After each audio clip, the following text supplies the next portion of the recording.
Wassalatu wassalamu ala Rasulillah nabiyina Muhammadin ibni Abdullah wa ala alihi wa ashabihi wa man walahu. Pihak yang disombongi dan beberapa tingkatan kesombongan. Bayanu al-mutakabbari alaihi wa darajatil kibr wa aqsamih. Menjelaskan pihak yang disombongi dan beberapa tingkatan kesombongan. Ketahuilah bahawa pihak yang disombongi adalah Allah, para Rasulnya dan seluruh makhluk. Jadi ada kalanya seseorang itu dia sombong di hadapan Allah dan di hadapan Rasul, dan ada ketikanya dia sombong sesama makhluk. Allah menciptakan manusia dengan kecenderungan suka berbuat zalim dan juga bodoh, jahil. Wa qad khalaqal insana zaluman jahula. Sesungguhnya Allah menciptakan manusia itu cenderung untuk berlaku zalim dan juga jahil. Jadi sebab itu mereka lupa hakikat diri mereka sebagai hamba Allah. Jadi dengan sebab itu mereka sombong. Jika sekiranya mereka mengetahui bahasanya mereka hanya hamba Allah yang senantiasa berhajat kepada Allah, dan segala kelebihan, segala yang mereka miliki sebenarnya adalah daripada Allah, sudah tentu mereka tidak akan sombong. Tapi oleh kerana manusia ini zalim dan juga jahil, maka itu yang menyebabkan timbulnya kesombongan. Kadang-kadang menyombongkan diri pada makhluk dan kadang-kadang menyombong kepada penciptanya.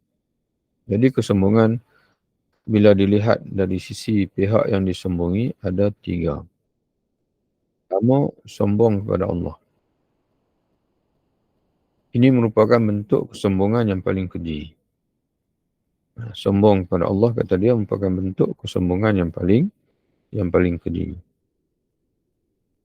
Penyebabnya adalah kebodohan dan pembangkangan. Jadi sebab timbulnya kesombongan kepada Allah, kerana kata dia wala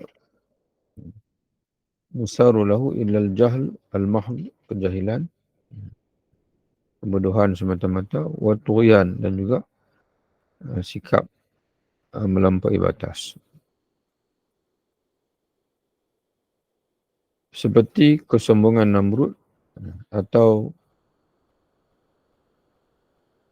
kisah tentang sekelompok orang-orang yang bodoh, bahkan setiap orang yang mengaku Tuhan seperti Firaun dan lainnya, yang kerana kesombongannya ia menyatakan, aku adalah Tuhanmu yang tertinggi, ana rabbukumul a'la. Ia menolak menjadi hamba Allah. Iz istankafa ayakuna abdullah. Tak kala dia enggan untuk, dia malu ataupun dia istankafa, mana dia enggan untuk menjadi hamba Allah, maka dengan sebab itu dia mengisytihar dirinya menjadi Tuhan. Walidzalika qala ta'ala, oleh kerana itu Allah Subhanahu wa taala berfirman, innal ladzina yastakbaruna an ibadati sayadkhuluna jahannama dakhirina. Sesungguhnya orang-orang yang menyombong diri tidak mau beribadat kepadaku, kata Allah, mereka akan masuk neraka Jahannam dengan hina dina. Surah Fatir ayat 60. Jadi sebab itu Nabi SAW menyebut dalam satu hadis, man tawadha'a lillahi rafa'ahullah. Barang siapa yang tawadha', merendah diri kerana Allah, nescaya Allah akan mengangkatnya. Jadi ada pun orang yang takbur, maka orang itu, kata Allah, sayadkhuluna jahannama dakhirin, dia akan masuk syurga dalam keadaan dalam keadaan hina. Al-Masih sekali-kali tidak enggan menjadi hamba Allah dan tidak pula enggan malaikat-malaikat yang terdekat kepada Allah. La yastankifal masihu ayakuna abdan lillah walal malaikatul muqarrabun. Ini contoh hamba-hamba Allah yang merendah diri kepada Allah di mana mereka tidak pernah enggan untuk menjadi hamba Allah. Sama ada Al-Masih yang didakwa oleh orang Kristian dan Nasara sebagai anak Tuhan, tapi dia sendiri pun tidak pernah mendakwa begitu. Dan dia sendiri tidak pernah mendakwa dia anak Tuhan. Yang sebaliknya kata Allah dalam ayat ini, la yastankifal masihu ayakuna abdan lillah. Tidak pernah Al-Masih, iaitu Nabi Isa AS, dia berasa enggan, berasa apa ni, berasa malu ataupun berasa rendah apabila menjadi hamba Allah Ta'ala. Sebaliknya, ketinggian manusia itu sebenarnya pada pengabdian dia kepada Allah Subhanahu wa Ta'ala.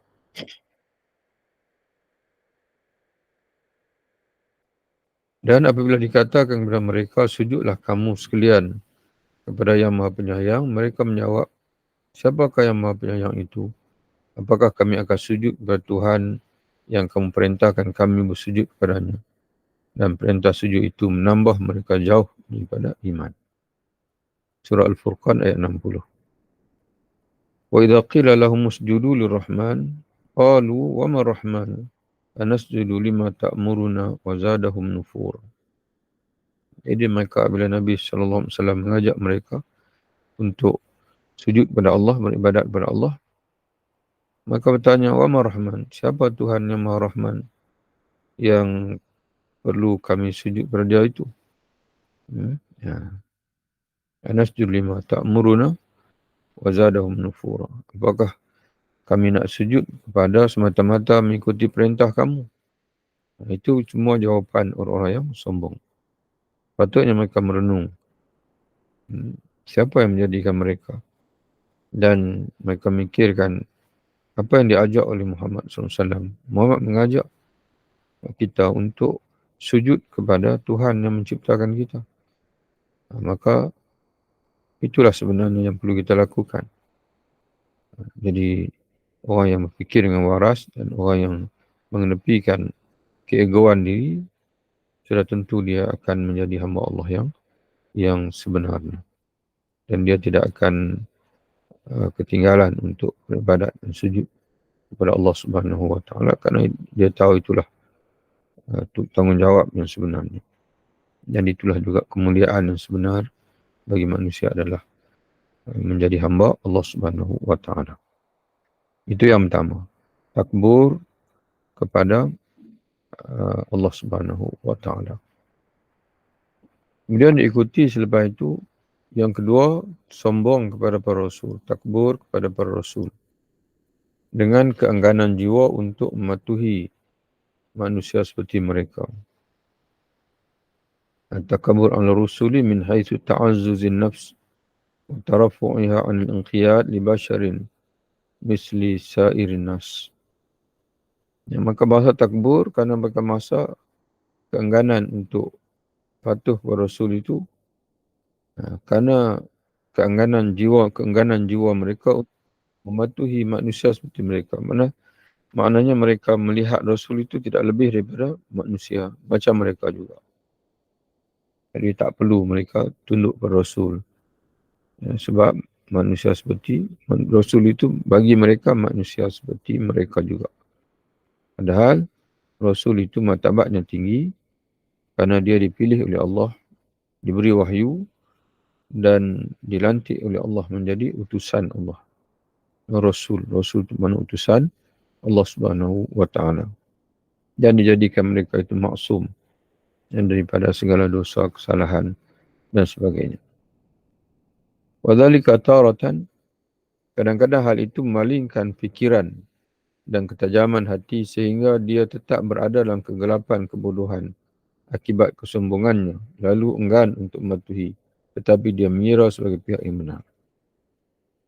Jadi dia mati-matian menganggap dirinya benar, padahal bagaimana boleh mereka mencapai kebenaran dalam keadaan mereka menyanggahi Tuhan yang Maha mengetahui, iaitu dengan apabila mereka bersikap menyanggahi Rasul dan mendapat perkhabaran daripada Tuhan, padahal mereka berada dalam kebodohan dan ketidakpastian. Akidah mereka hanyalah mewarisi daripada nenek moyang yang belum tentu betul. Dan Rasul pula dia membawa ilmu daripada Allah. Tapi begitulah akibat orang sombong. Orang sombong ini dia tidak akan keluar daripada kejahilan.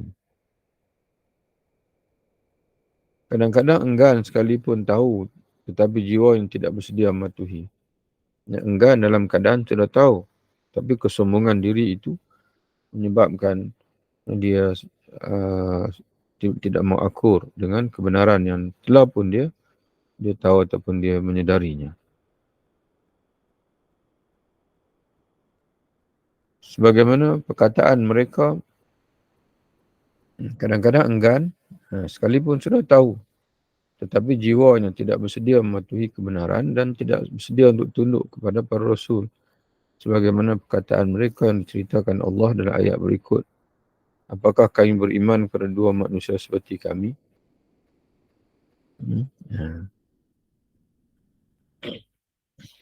Anu'minu bibasyaraini mithlina.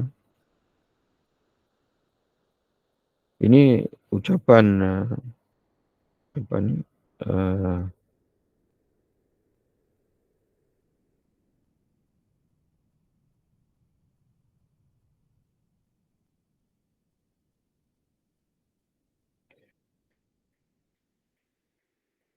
Faqalu. Ini merujuk kepada Fir'aun wa mala'ihi. Ya, Fir'aun dan juga apa ni bangsawan ni lah, menteri-menteri dia. Apabila diajak oleh Nabi Musa AS, ditemani oleh Nabi Harun, mengajak mereka supaya apa ni beriman kepada Allah. Ya. Faqalu, maka berkata, anu'minu bibasyaraini mithlina. Patutkah kami beriman, percaya kepada dua orang manusia seperti kami juga? Iaitu Nabi Musa AS dan juga Nabi Harun AS. Mereka menganggap manusia biasa seperti mereka juga. Sedangkan kaum mereka menjadi orang suruhan kita. Sedangkan kaum mereka itu Bani Israel menjadi hamba-hamba kita di Mesir ini. Jadi mereka melihat kepada apa yang mereka miliki. Itu menjadi faktor kesombongan. Kamu tidak lain hanyalah manusia seperti kami. In antum illa basyarum misluna. Surah Yasin. Wa la ata'tum basyaram mislakum innakum idzal khasirun. Dan sungguh jika kamu sekalian mentaati manusia yang seperti kamu, nescaya bila demikian kamu benar-benar menjadi orang yang merugi. Jadi bagi mereka mentaati Rasul itu rugi sebab Rasul ini adalah manusia biasa. Dan mereka lupa bahasanya kita bukan melihat kepada manusia itu, tapi melihat kepada apa yang disampaikan oleh manusia itu. Jadi sebab itu jangan kita dipengaruhi oleh penampilan luaran untuk mengelak kita daripada menerima apa yang baik.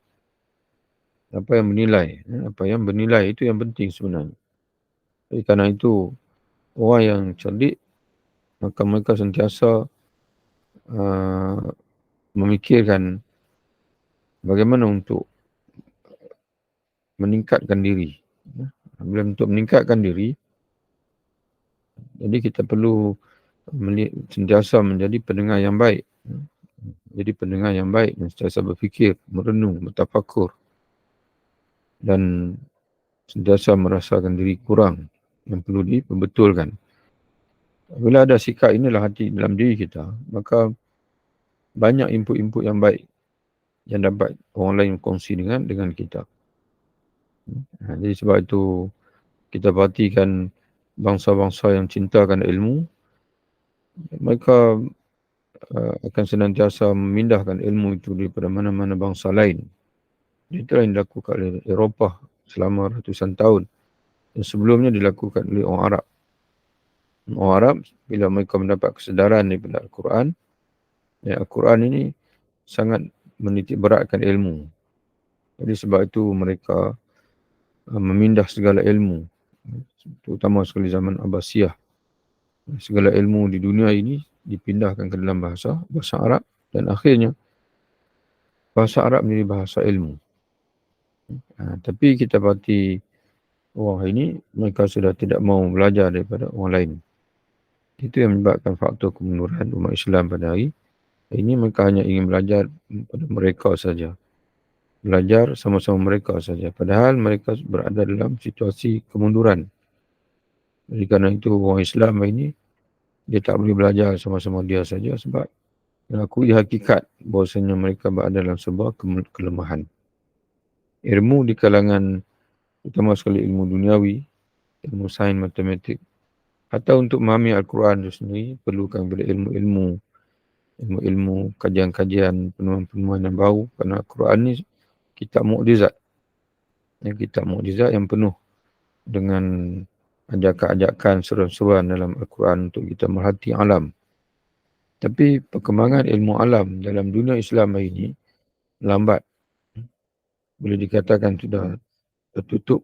Menyebabkan kita perlu belajar balik pada semangat orang-orang Arab pada zaman dulu ketika kegemilangan Islam dulu. Begitu gairah mereka menimba ilmu daripada segenap segi. Sehingga akan terhasilnya karya-karya sejarah, karya-karya dipanggil perubatan, dipanggil macam-macam lah. Itu pentingnya perasaan rendah diri. Bukan dalam skala yang kecil, tapi skala yang besar, skala umat itu sendiri. Kemudian Allah Subhanahu Wa Taala menyebut lagi, berkatalah orang yang tidak menanti-nanti pertemuan dengan kami, mengapakah tidak diturunkan kepada kita malaikat?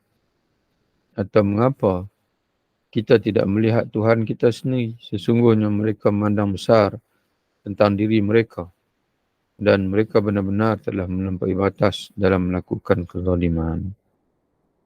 Wa qala alladhina la yarjuna liqa'ana, telah berkata orang kafir yang mereka tidak menyadari bahawasanya mereka satu ketika nanti akan menghadap kami. Kami di sini Allah, Tuhan. Laula, jadi mereka berkata, apa kata mereka? Laula unzila alaina al-malaikah. Kenapa tidak diturunkan saja direct malaikat turun kepada kita, membawa wahyu daripada Tuhan? Kenapa Tuhan perlu melantik di kalangan kita juga? Au nara rabbana, ataupun kita sendiri melihat Tuhan kita. Laqad istakbaru fi anfusihim, kata Allah. Sesungguhnya mereka sombong dan mereka menyombong pada diri mereka sendiri. Dalam terjemah dalam buku kita ada terjemah, sesungguhnya mereka memandang besar tentang diri mereka, wa atau tuan kabira, dan mereka benar-benar telah melampaui batas dalam melakukan kezaliman. Dan zalim yang paling besar ialah mensyirikkan Allah dan juga menolak syariat Allah Subhanahu wa taala. Firaun berkata, atau malaikat datang bersama-sama dia untuk mengiringkannya. Au jaa ma'hul malaikatu muqtarinina. Mana mengiringi Musa alaihissalam. Kenapa Musa datang dia saja? Dia manusia macam kita. Kenapa dia tidak ditemani oleh malaikat Tuhan? Dan berlaku angkuhlah Firaun dan bala tenteranya di muka bumi, yang di Mesir, tanpa alasan yang benar. Wastakbara huwa wa junudu fil ardi bighairil haqq. Maknanya, sememangnya manusia tidak ada sebarang alasan yang benar untuk bersifat sombong. Kerana hakikat manusia ini tidak lebih daripada kejadian dan juga hamba Allah Subhanahu Wa Taala. Suatu yang dijadikan, yang dianugerahkan, yang hidup dengan anugerah, Sesuatu yang hidup dengan kejadian, mana dia dijadikan, maka tidak berhak untuk sombong. Lainlah kalau kita yang menganugerahkan ataupun kita yang menjadikan, barulah boleh kita nak sombong. Tapi kalau kita dijadikan, kita dianugerahkan, maka yang paling layak bagi kita, paling benar bagi kita adalah merendah diri, bersyukur, berterima kasih kepada Tuhan yang menjadikan kita dan juga Tuhan. Kemudian berterima kasih dan juga merendah diri kepada Rasul Tuhan. Fatakabara Fir'aun ala Allahi wa ala Rasulihi jami'an. Maka Fir'aun ini bersifat sombong kepada Allah dan juga semua Rasul. Jadi, bila kita sombong kepada seorang Rasul, di sisi Allah, kita seperti sombong dengan semua Rasul. Qalat Quraisy fima akhbarahumullahu ta'ala anhum. Jadi, kesombongan para Rasul ini dihuraikan agak panjang oleh Imam Ghazali, bagaimana dinukil oleh Imam Asy-Syaikh awal dalam kitab ini. Jadi untuk kali ini kita berhenti di situ. Kita sambung lagi insya-Allah pada bacaan yang kali yang berikutnya insya-Allah. Wabillahi taufiq. Assalamualaikum warahmatullahi wabarakatuh.